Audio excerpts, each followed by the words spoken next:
3 नवंबर 2020 को धारा 302 के तहत बस्ती चौदेवाल में एक मर्डर का केस दर्ज हुआ थी। वजह रंजिश ये थी कि जो मृतक राजू है उसका भरा हैगा अशोक का अपनी भाभी के नाल नाजायज संबंध बन गया सी। इसी रंजिश के लेके राजू का मर्डर करने की प्लानिंग बनाई। खबर लेंदे लुधियाने तो भाभी दे नाल अवैध संबंधां दे चलदियां भरा दा कतल करवाउण वाले नौजवान ਅਤੇ हत्या की वारदात ਨੂੰ अंजाम देण वाले आरोपियां ਨੂੰ लुधियाना ਦੇ थाणा बस्ती जोधावाली ਦੀ पुलिस ने कीता काबू। प्रेस कॉन्फ्रेंस ਨੂੰ संबोधित करते हुए पुलिस ऑफिसर ने दस्सिया है कि अपनी भाभी ਦੇ ਨਾਲ नजायज़ संबंध सी और जिस ते चलदियां अपने भरा राजू ਨੂੰ रस्ते विचों हटाउण ਦੇ ਲਈ आज़ाद आलम ਤੇ पवन कुमार ਨੂੰ 50,000 रुपए की सुपारी दी और जिन्हां ने अपने एक साथी नाल मिल के 2 नवंबर ਨੂੰ कतल कर दिता और पुलिस ने आरोपियों को काबू कर लिया और आरोपियों द्वारा वारदात विच इस्तेमाल किया हुआ सामान भी बरामद कर लिया है। इस संबंध की गलबात हुई है, आओ सुनते हैं। थाना बस्ती जोधेवाल की पुलिस को 24 दिसंबर ਨੂੰ एक बहुत बड़ी कामयाबी मिली जदों वो एक अन्य कतल की गुत्थी ਨੂੰ सुलझाउण विच सफल हुए। 3 नवंबर 2020 को धारा 302 के तहत बस्ती चौदेवाल में एक मर्डर का केस दर्ज हुआ सी। उसको 24 दिसंबर को सुलझाया। इसमें वजह रंजिश ये थी कि जो मृतक राजू है उसका भरा हैगा अशोक का अपनी भाभी के नाल नाजायज संबंध बन गया सी। तो अशोक की भाभी और अशोक दोनों राजू को अपने बीच में से हटाना चाह रहे थे ताकि उन्होंने इसी रंजिश के लेके राजू का मर्डर करने की प्लानिंग बनाई। जो अशोक है उसने अपने एक साथी के नाल मिलके आज़ाद आलम और पवन कुमार जो दो उसके साथी हैं उनको 50,000 की फिरौती राजू को मारने के लिए दी थी। उसमें से 20,000 रुपये उसने एडवांस दिए थे और बाकी 30,000 रुपये उसने बोला कि जब राजू का मर्डर हो जाएगा उसके बाद में मैं दूंगा। तो इसके लिए आज़ाद आलम, पवन और इंजमामुल हक ने अपने एक साथी और है उसके साथ मिलके 2 दिसंबर की रात को ईंट के द्वारा राजू का मर्डर किया और वहाँ से फरार हो गए। उसके बाद में पुलिस ने अपने खुफिया सोर्स और मुखबरी और टेक्निकल एविडेंस के आधार पर 24 दिसंबर को इस केस के विच अशोक कुमार और आज़ाद को और 25 दिसंबर को पवन कुमार और इंजमामुल हक को फमरा रोड से गिरफ्तार किया और इस अन्य कतल की गुत्थी ਨੂੰ सुलझाउण विच कामयाबी मिली।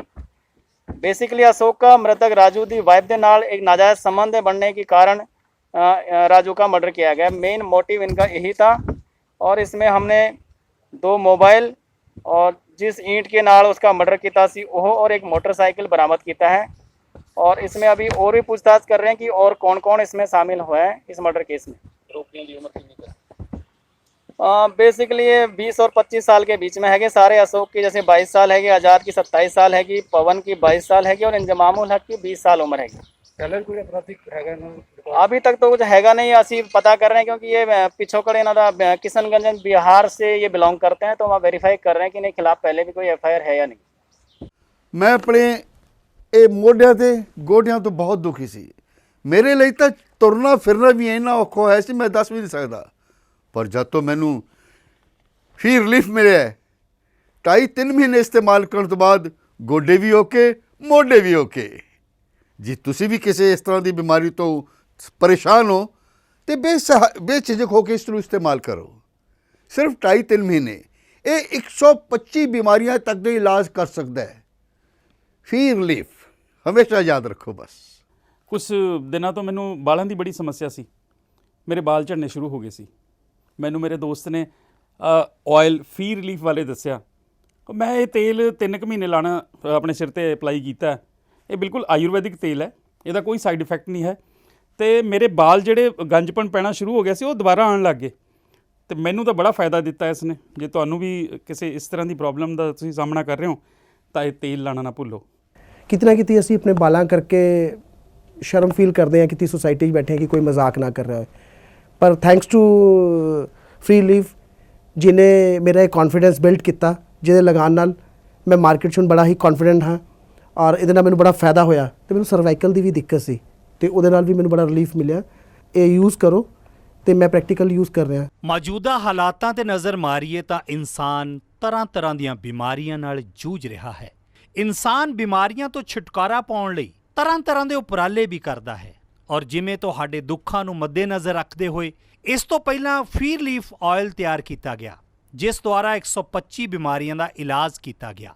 ਤੇ ਹੁਣ ਇੱਕ ਹੋਰ ਪ੍ਰੋਡਕਟ ਤੁਹਾਨੂੰ ਦੁੱਖਾਂ ਤੋਂ ਨਿਜਾਤ ਦਿਵਾਉਣ ਲਈ ਹਾਜ਼ਰ ਹੈ, ਫੀਰ ਲੀਫ ਪਾਵਰ, ਜਿਸ ਦੇ ਨਾਲ ਤਰ੍ਹਾਂ ਦੀਆਂ ਕਮਜ਼ੋਰੀਆਂ ਨੂੰ ਦੂਰ ਕੀਤਾ ਜਾ ਸਕਦਾ ਹੈ, ਜਿਵੇਂ ਮਰਦਾਨਾ ਕਮਜ਼ੋਰੀ, ਅੰਤੜੀਆਂ ਦੀ ਸੋਜਿਸ਼, ਪਿਸ਼ਾਬ ਵਿੱਚ ਜਲਣ, ਦਿਲ ਦੀ ਕਮਜ਼ੋਰੀ, ਖੂਨ ਦੀ ਕਮੀ ਅਤੇ ਦਿਮਾਗ ਨੂੰ ਤੇਜ਼ ਕਰਦਾ ਹੈ। ਅਲੱਗ-ਅਲੱਗ ਲੈਬੋਰਟਰੀਆਂ ਤੋਂ ਆਯੁਰਵੈਦਿਕ ਮਾਹਰਾਂ ਦੁਆਰਾ ਟੈਸਟ ਹੋ ਕੇ ਆਪ ਸਭ ਦੇ ਰੂਬਰੂ ਹੈ, ਔਰ ਜਿਸ ਦੇ ਵਿੱਚ ਕਈ ਤਰ੍ਹਾਂ ਦੀਆਂ ਆਯੁਰਵੈਦਿਕ ਜੜੀਆਂ ਬੂਟੀਆਂ ਅਤੇ ਕਈ ਤਰ੍ਹਾਂ ਦੇ ਪਸਮ ਮਿਲਾ ਕੇ ਤਿਆਰ ਕੀਤਾ ਗਿਆ ਹੈ। ਉਹ ਨੌਜਵਾਨਾਂ ਲਈ ਬੜਾ ਵਰਦਾਨ ਸਿੱਧ ਹੋ ਰਿਹਾ ਹੈ ਜੋ ਨੌਜਵਾਨ ਮਰਦਾਨਾ ਕਮਜ਼ੋਰੀ ਨਾਲ ਜੂਝ ਰਹੇ ਨੇ। ਉਹ ਹੁਣ ਫੀਰ ਲੀਫ ਪਾਵਰ ਦਾ ਇਸਤੇਮਾਲ ਕਰਨ ਤੋਂ ਬਾਅਦ ਦੁਬਾਰਾ ਖੋਈ ਹੋਈ ਮਰਦਾਨਾ ਤਾਕਤ ਨੂੰ ਹਾਸਲ ਕਰ ਸਕਦੇ ਨੇ। ਇਹ ਮੈਡੀਸਨ 100% ਆਯੁਰਵੈਦਿਕ ਹੈ, ਇਸ ਦਾ ਕੋਈ ਵੀ ਸਾਈਡ ਇਫੈਕਟ ਨਹੀਂ ਹੈ। ਤੁਸੀਂ ਵਧੇਰੇ ਜਾਣਕਾਰੀ ਲਈ ਸੰਪਰਕ ਕਰ ਸਕਦੇ ਹੋ 94 784 84087।